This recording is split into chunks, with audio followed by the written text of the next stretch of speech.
Hi,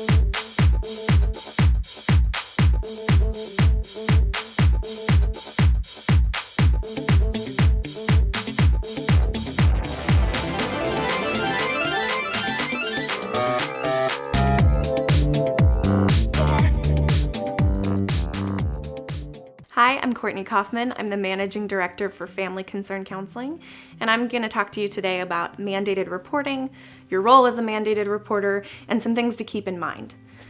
The first thing to know is that being a mandated reporter is a legal duty. It's something that you don't have an option about. If you're not sure if you're a mandated reporter, it's important to go back to your organization, to your supervisor, and check and see if you are or not. The other thing is you can find a lot of good information online. Even mandatedreporterca.com has some great information, great online training for free. And that could be a good resource for you if you're just a little concerned about what your role is and if you are a mandated reporter. If you are, a couple of things to be thinking about. The first thing is to be prepared. Know what your policies are at your organization, know who you're supposed to talk to, know what the numbers are to call, and who you're supposed to call about what kinds of situations. The best thing to do is to be ready for that situation before the child tells you something that you might need to report. The second thing is to be able to be honest with the kids. For me, I actually will talk with the kids first and say things like, hey, I just want to let you know as we're getting to know each other, I'm a mandated reporter. That means that if you tell me something about harming yourself, about harming someone else, or about any kind of child abuse, those are safety issues and I can't keep those a secret. I'm going to have to talk to someone about those.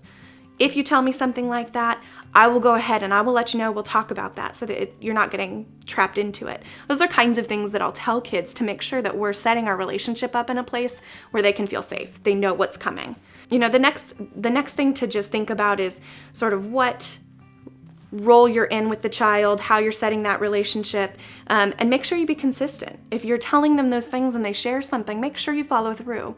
And always, always, always consult.